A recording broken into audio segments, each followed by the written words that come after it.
Hello fellow Basement Jellos, and today's video, we'll be talking about the Chaos Gods from Warhammer 40k versus the Navi from Avatari.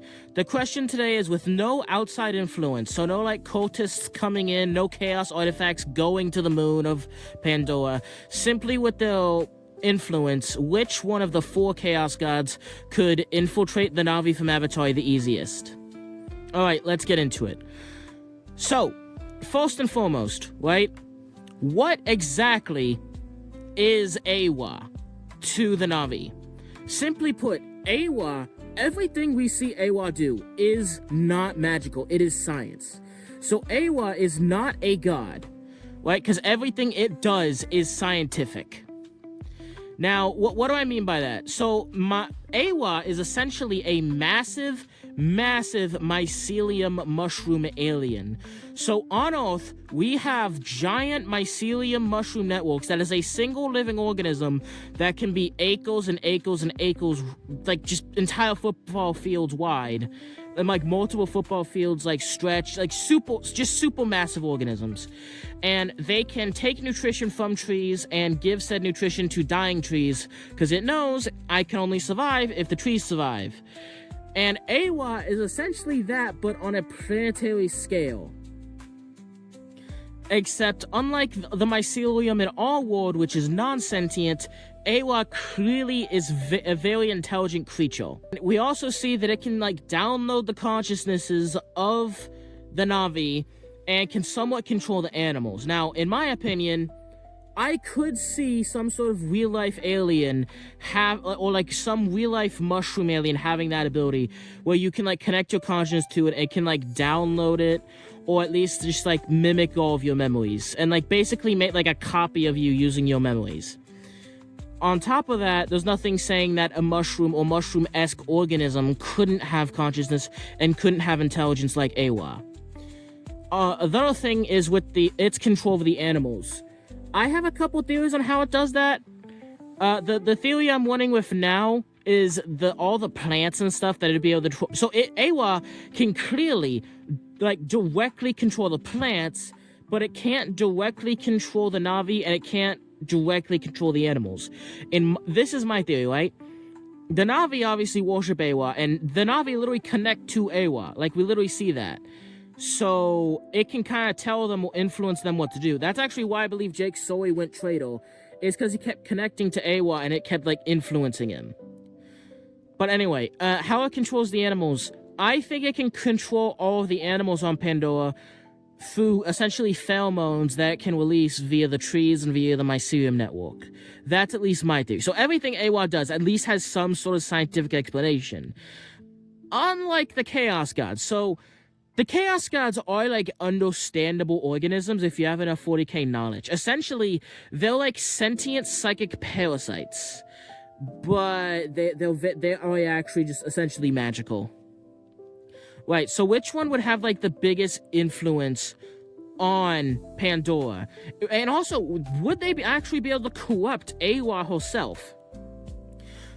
But mostly for this video, we're going to be talking about the Navi. So, in my opinion, I think Slaanesh would do the worst. The reason I say that is all Navi from all the different clans, except the Ash people, but I'll be getting to the Ash people later. So essentially, all the Navi from all the clans live very simple, non-materialistic lifestyles. They don't really have any forms of excess. They don't have, like, drugs. They don't have alcohol. Even when it comes to things like sex, they're very, like, vanilla. They're just not really excessive creatures. Part of that's their culture, part of it's their religion, but don't get me wrong, could Slaanesh in theory corrupt them? Yes, but I think it'd be fairly hard. Next up, Tzeentch. Now, I think Tzeentch would have the best... Tzeentch is, as you can imagine, Tzeentch, given these to change or ways, all that stuff, he's kind of a wild card. So he could begin coming to Navi pretending to be Awa. But then the real question is, would the actual Awa, like, be like, no, that's not me? Or would Awa actually connect? Like, would Awa actually tell them that? There's a lot of variables here. And not to mention, right, another reason just why he would have such a hard time corrupting them is most of the Navi they lead via, genetics. My dad was the clan leader, so now I'm the clan leader. But they also settle a lot of their disputes in the tribe by essentially fighting, by essentially upfront combat. That's something Tzeentch isn't really about. Not to mention, most of the Navi are pretty honest and they're pretty straightforward. They're just like, hey, I disagree with you. Let's fight about it. Let's settle this like men. So they're not just they're not really scamming, deceitful people. They're pretty honest and upfront. So the only real way he would have any influence is pretending to be Awa. But even then, that'd be difficult. Because if he had enough corruption, right? If he was able to send a whole Greater Demon, if he had enough influence on the planet already, he could easily pretend to be Awa. But pretending to be Awa would be kind of difficult for him, because I imagine you'd connect to him, or she'd talk to you and be like, yo, I'm AWA, psychically talk to you. Then you'd talk to the real AWA and you'd be like, hey, yo, fuck that guy. He's not real. So I feel like he'd just have kind of a hard time. But due to being a lot more tricky than Slaanesh, I think he'd have a better shot than Slaanesh. Alright, next up, Khorne. Khorne would actually have a good shot at getting the normal Navi. Now, although the Navi are fairly peaceful and are fairly calm, right? The thing is, these are still very warlike people. Again, if they have disputes in their tribe, they will just fight over it, right? So what happens if in one of these fights, one of the Navi kills each other, and that feels really good? And so he just starts having more and more disagreements with each other until just to shade his bloodlust. Oh, that's very unlikely. I imagine he'd get killed or he'd get exiled for that. But let's just say, he's killing animals. Let's say he's at war with a little group of Navi, and he just loves it. So, or again, let's say he starts hunting animals on Pandora, and he loves the bloodlust. He loves the way it feels. So he just continues to hunt bigger and bigger animals and more animals. And yeah, that's kind of how that would work. On top of that, right, a big problem Tzeentch would have is mutations. So Navi would be able to see that, oh, that guy is messed up. He has 5 eyes. Khorne does not really have any visible mutations unless you're really, really high. Even if you're really high up there, you don't really have any mutations. The only thing that's going to happen is you're going to become physically buffer, stronger looking. You might be a bit red. You're going to be just a lot stronger, and you're going to have you're going to ignore pain. Pain is going to feel like pleasure. You're going to love it. But the thing is, though, the Navi really are not... They're somewhat bloodthirsty, but not really. They're pretty in tune with nature. In those, duels they do to essentially fight it out, they rarely kill each other. And we can see in all the movies and even, the comics, all that stuff, that the Navi are really, really respectful to nature. Not only do they not overhunt, but the things they do hunt, they show massive respect for. They're not just gonna kill an animal and eat it. They're gonna kill an animal, essentially prey, thanking anyone, thanking this animal. They're very, in tune and respectful with nature. So I feel like Khorne might have a grip there, but it'd be pretty hard.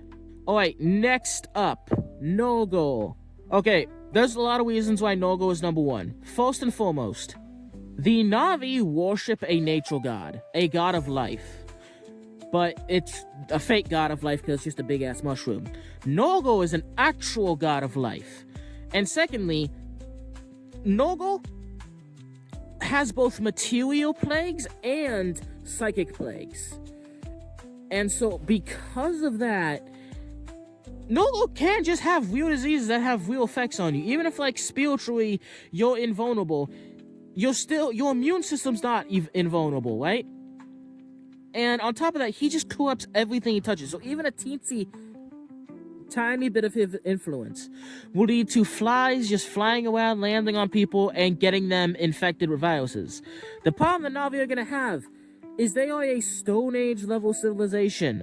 They don't have soap. They don't have disinfectant. So even for his non-spiritual stuff, they'll have no defense. For his spiritual stuff, they have at least some defense by, worshipping Awa. But I have a question. What exactly happens when an infected Navi goes to pray in their massive, essentially temple to connect with Awa, and he infects Awa? Or if Awa's able to fight it off, what if he's sitting there and infecting other Navi? So, the Navi are not equipped for a regular disease, Imagine a psychic spiritual disease that was cooked up specifically to infect and destroy them. On top of that, Nurgle would be able to develop diseases specifically designed to infect Awa. And Awa is okay, obviously, diseases are bad, right? But the reason in real life that we only really started having massive plagues and massive pandemics after, we had things like shipping. We had ships that could go everywhere. After we had, transportation, after we have roads, right? The Black Plague can't travel all throughout Europe if every village, every city in Europe is completely isolated. So if a caveman tribe got sick with something and it was like a really bad disease, that wasn't all that bad because all those cavemen could just fucking die and the disease is gone. It's no longer affecting humanity. And that's like a little tribe gets infected, but even that, it's gonna bone itself out quick. Awa is a planet-wide organism. Awa is covering the entire surface of the planet. So if Awa gets infected with one of this man's diseases, and he would intentionally make some sort of like mushroom fungus thing to infect her, this is going to spread planet-wide, infecting all of the Navi. All of them. So one sick Navi that has, a disease that's not even meant to, that's meant to infect. Oh, no, here's the thing. Nurgle might create a disease that's meant to infect Navi, but not even meant to, kill them, and it's literally only designed to, spread to Awa. And then Awa gets it, and then she can essentially transport this disease to all of the animals, all of the nature. And the thing is with Chaos Corruption is like a snowball effect.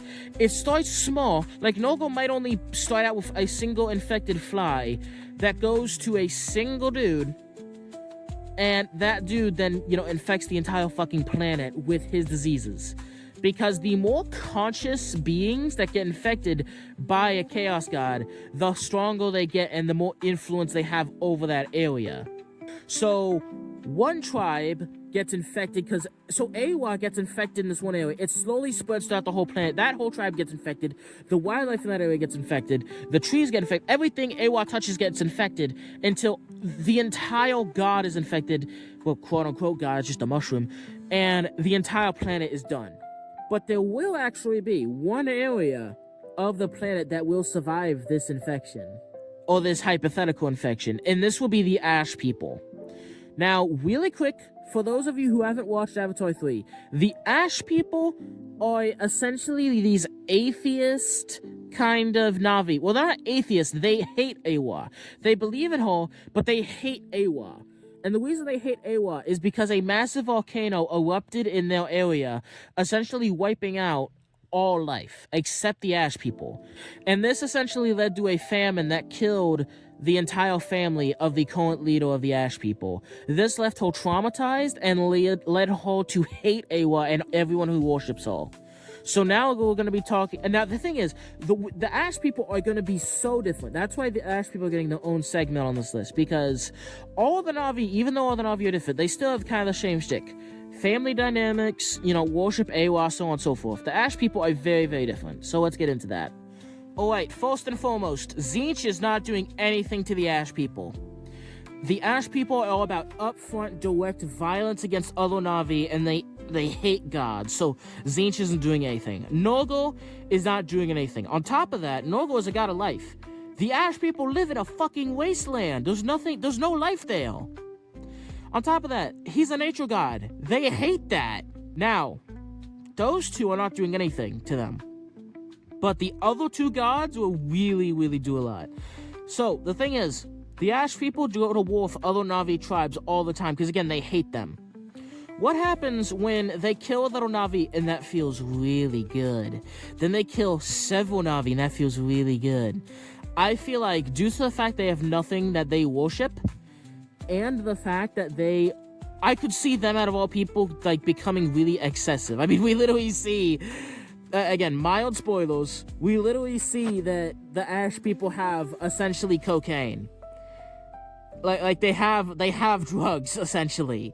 So yeah, Slaanesh would be able to influence the Ash people, and I could definitely see them worshiping her. We all knew who the Ash people were gonna be worshiping though. It's Khorne. These guys, the Ash people, would be killing Navi and getting stronger and more blessings. They would be turning red over time. They would becoming much more muscular and much stronger, and they would just love to slaughter other Navi, and Khorne would give them the strength to do everything they want to do. Alright, thank you for watching. Please make sure to like and subscribe. Truly, thank you for watching. I've really been having fun making these Avatar Verse 40k videos, and I will see you in the next one.